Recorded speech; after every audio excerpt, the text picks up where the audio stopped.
की सच्ची लगन, सीधा रास्ता वतन, दिल की हिम्मत वतन, अपना जज्बा वतन, मन की सच्ची लगन, सीधा रास्ता वतन, खाई है ये कसम, खाई है। बिस्मिल्लाह बिस्मिल्लाहिर्रहमानिर्रहीम। इय्याका नअबुदु व इय्याका नस्तईन। मैं प्रिंसिपल साहब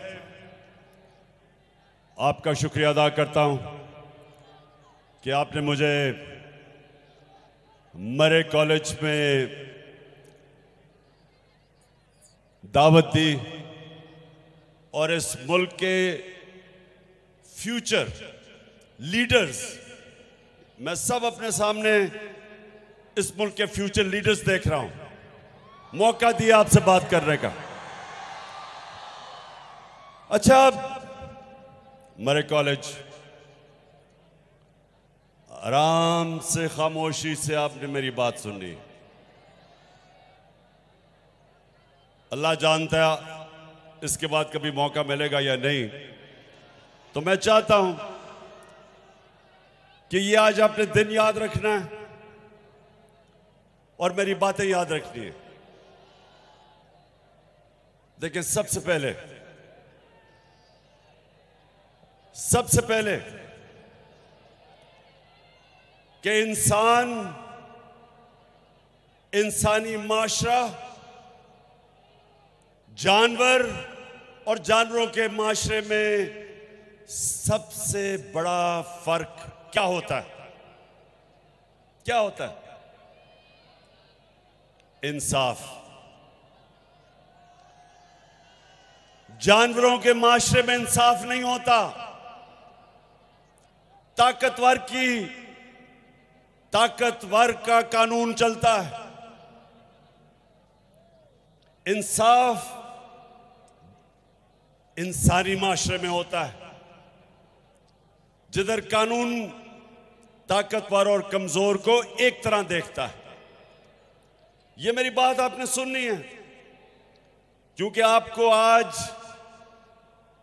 क्या वो एक वजह है कि हमारा मुल्क पीछे रह गया और दुनिया आगे निकल गई। मरे कॉलेज क्या वजह है? क्योंकि हमारे मुल्क में इंसाफ नहीं आया। ताकत की हुक्मरानी है। जो ताकतवर है वो अपने आप को कानून के ऊपर समझता है। डाका मारता है तो एनआरओ मिल जाता है, और सिर्फ छोटे चोर जेलों में जाते हैं, बड़े डाकू जेलों में नहीं जाते। सबसे बड़ा डाकू आपका वजीर आजम बन गया है।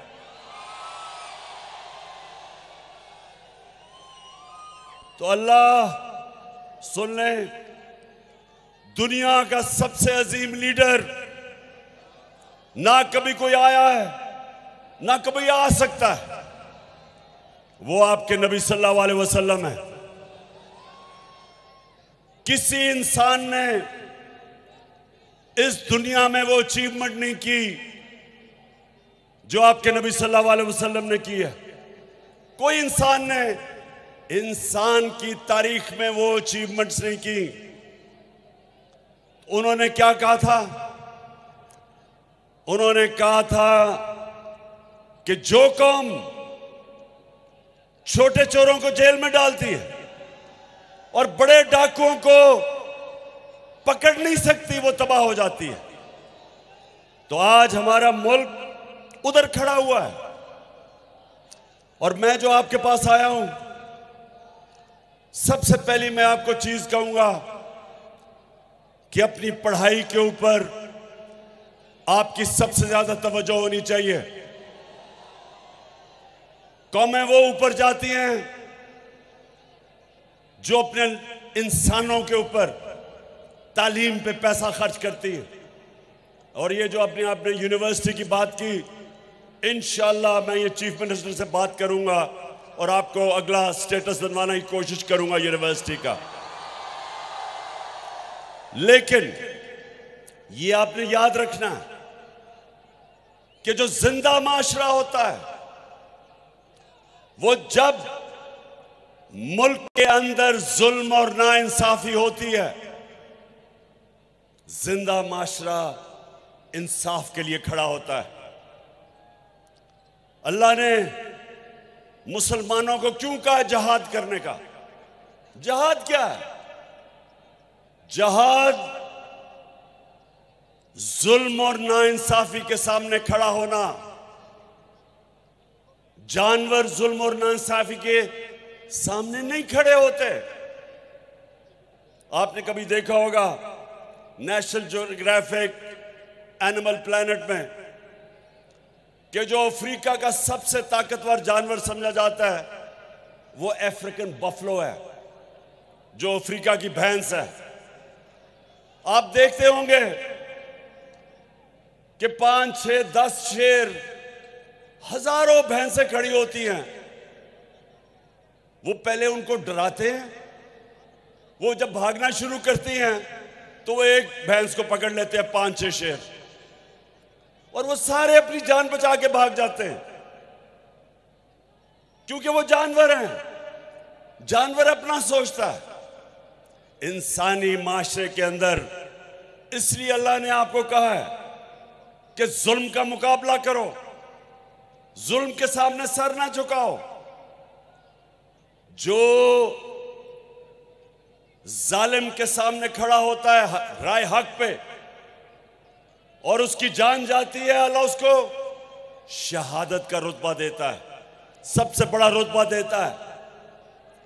आज अगर अरशद शरीफ इस मुल्क का एक ऐसा सहाफी जो राय हक पे खड़ा था, अपने मुल्क के लिए जद्दोजहद कर रहा था कि चोरों को और डाकुओं को बेनकाब करने का, और जो रिजीम चेंज हुई उसके खिलाफ जो जहाद कर रहा था, जो उसका कत्ल किया गया, इसका रुतबा शहीदों में जाता है।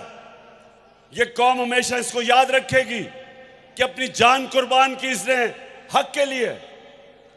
इसलिए ये याद रखें कि जिंदा माशरा हमेशा जुल्म और नाइंसाफी के सामने खड़ा होता है। खौफ के बुत की पूजा नहीं करता, खौफ की वजह से जालिम का मुकाबला करने से डरता नहीं है। सबसे बड़ा सानिया मुसलमानों की तारीख में जब हजरत इमाम हुसैन की शहादत हुई तो कूफा के लोग सब जानते थे कि हजरत इमाम हुसैन राय हक पे खड़े हैं, लेकिन उन्होंने यजीद के खौफ की वजह से हजरत इमाम हुसैन की मदद नहीं की, और हमेशा के लिए वो पछताए कि इतना बड़ा जुल्म होने दिया उन्होंने। आज भी यही है। मैं जो आपके पास आया हूं सिर्फ एक चीज आपको बताने के लिए कि हमने ये जो चोर ऊपर हमारे अमेरिका ने मुसल्लत किए हुए हैं, मैं जब तक जिंदा हूं इनका चोरों का मुकाबला करूंगा, अपनी कौम को तैयार करूंगा कि कौम आज उधर खड़ी है। अगर इन चोरों की हुक्मरानी रह गई, अगर ये जुल्म और नाइंसाफी का निजाम रह गया, नबी सल्लल्लाहु अलैहि वसल्लम जो हमारे जिसकी हम उम्मत है, जो इस दुनिया की तारीख के सब अजीम से अजीम लीडर हैं, उन्होंने हमेशा हमेशा जालिम का मुकाबला किया। सारे अल्लाह के पैगंबरों ने जालिमों का मुकाबला किया। हजरत मूसा ने फिरौन का मुकाबला किया, हजरत इब्राहिम ने नमरूद का मुकाबला किया, हजरत ईसा ने रोमन इंपीरियलिज्म का मुकाबला किया, और जो यहूदी एलीट थी उसका मुकाबला किया। सब इंसाफ के लिए खड़े हुए। जितने अल्लाह के पैगंबर आए थे सब इंसाफ के लिए आए थे कि अल्लाह की जमीन पे इंसाफ कायम करना। तो आप फ्यूचर लीडर्स हो। लीडर बनता है जब वो इंसाफ के लिए स्टैंड लेता है। वो लोग जो जुल्म के सामने सर झुकाते हैं, उनमें और जानवरों में कोई फर्क नहीं होता। अमेरिका के अंदर जब सिविल राइट्स मूवमेंट शुरू हुई, जो अफ्रीकन अमेरिकन के ऊपर जो वो जुल्म करते थे, उनको इंसाफ नहीं देते थे, उनके सामने कौन खड़े हुए? यूनिवर्सिटी के स्टूडेंट्स, अमेरिका की यूनिवर्सिटी के स्टूडेंट्स निकले। जो वियतनाम वॉर हुई, उसके खिलाफ कौन खड़े हुए? यूनिवर्सिटी के स्टूडेंट्स, कॉलेजेस के स्टूडेंट्स खड़े हुए। हमेशा नौजवान एक माशरे के इंसाफ के लिए खड़े होते हैं। जब बरतानिया ने इराक के अंदर जंग में शिरकत की, बरतानिया को फायदा था, जंग तेल के लिए थी, लेकिन 20 लाख लोग बरतानिया में निकले उस जंग के खिलाफ, क्योंकि उन्होंने कहा यह नाइंसाफी है, जिंदा माशरा। आज आप सब पाकिस्तान के जो नौजवान, जिनका फ्यूचर, उनका फ्यूचर आज खतरे में है, ये चोरों को ऊपर बैठा के, आप सब ने इस जुल्म के सामने, इस नाइंसाफी के सामने, इन जुराइम पेशा लोगों के सामने आपने सब अपनी आवाज बुलंद करनी है। और इंशाअल्लाह